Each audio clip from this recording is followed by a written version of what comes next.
শয়ন একাদশীর মাহাত্ম্য। মহারাজ যুধিষ্ঠির বললেন, হে কৃষ্ণ, আষাঢ় মাসের শুক্লপক্ষের একাদশীর নাম কি?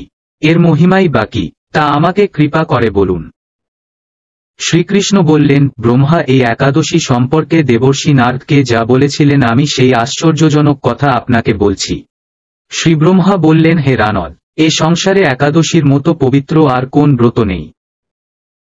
সকল পাপ বিনাশের জন্য এই বিষ্ণুব্রত পালন করা একান্ত আবশ্যক।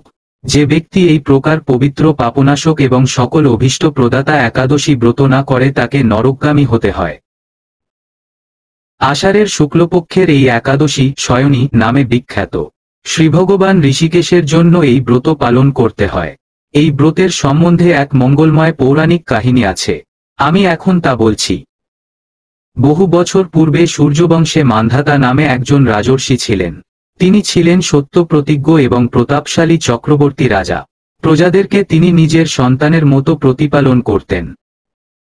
সেই রাজ্যে কোনোরকম দুঃখ, রোগ ব্যাধি, দুর্ভিক্ষ, আতঙ্ক, খাদ্যাভাব অথবা কোন অন্যায় আচরণ ছিল না। এইভাবে বহুদিন অতিবাহিত হল। কিন্তু একসময় হঠাৎ দৈবদুর্বিপাকে ক্রমাগত 3 বছর সে রাজ্যে কোন বৃষ্টি হয়নি। দুর্ভিক্ষের ফলে সেখানে দেবতাদের উদ্দেশ্যে দানমন্ত্রের সাহা, সধা ইত্যাদি শব্দ বন্ধ হয়ে গেল, এমনকি বেদপাঠও ক্রমশ বন্ধ হল। তখন প্রজারা রাজার কাছে এসে বলতে লাগল, মহারাজ দয়া করে আমাদের কথা শুনুন। শাস্ত্রে জলকে নার বলা হয় আর সেই জলে ভগবানের অয়ন অর্থাৎ নিবাস। তাই ভগবানের এক নাম নারায়ণ। মেঘরূপে ভগবান বিষ্ণু সর্বত্র বাড়িবর্ষণ করেন। সেই বৃষ্টি থেকে অন্ন এবং অন্ন খেয়ে প্রজাগণ জীবন ধারণ করেন। এখন সেই অন্নের অভাবে প্রজারা ক্ষয়প্রাপ্ত হচ্ছে। অতএব হে মহারাজ, আপনি এমন কোন উপায় অবলম্বন করুন যাতে আপনার রাজ্যের শান্তি এবং কল্যাণ সাধন হয়। রাজা মান্ধাতা বললেন, তোমরা ঠিকই বলেছ। অন্য থেকে প্রজার উদ্ভব, অন্য থেকেই প্রজার পালন। তাই অন্যের অভাবে প্রজারা বিনষ্ট হয়, আবার রাজার দোষেও রাজ্য নষ্ট হয়। আমি নিজের বুদ্ধিতে আমার নিজের কোন দোষ খুঁজে পাচ্ছি না, তবুও প্রজাদের কল্যাণের জন্য আমি আপ্রাণ চেষ্টা করব।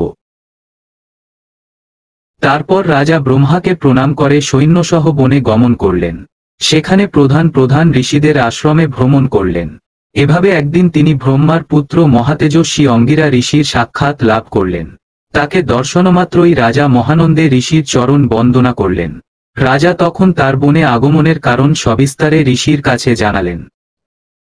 ঋষি অঙ্গিরা কিছু সময় ধ্যানস্থ থাকার পর বলতে লাগলেন, হে রাজন, এটি সত্যযুগ। এই যুগে সকল লোক বেদপ্রায়ণ এবং ব্রাহ্মণ ছাড়া অন্য কেউ তপস্যা করে না। এই নিয়ম থাকা সত্ত্বেও এক শূদ্র ও রাজ্যে তপস্যা করছে। তার এই অকার্যের জন্যই রাজ্যের এই দুর্দশা। তাই তাকে হত্যা করলেই সকল দোষ দূর হবে। রাজা বললেন, হে মুনিবর, তপস্যাকারী নিরাপরাধ ব্যক্তিকে আমি কিভাবে বধ করব? আমার পক্ষে সহজসাধ্য অন্য কোন উপায় থাকলে আপনি তা দয়া করে আমাকে বলুন। তদুত্তরে মহর্ষি অঙ্গিরা বললেন, আপনি আষাঢ় মাসের শুক্লপক্ষের শয়নী নামে প্রসিদ্ধা একাদশী ব্রত পালন করুন। এই ব্রতের প্রভাবে নিশ্চয়ই রাজ্যে বৃষ্টি হবে।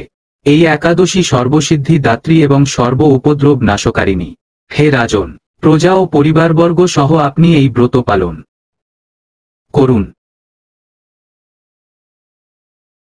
মুনিবরের কথা শুনে রাজা নিজের প্রাসাদে ফিরে এলেন।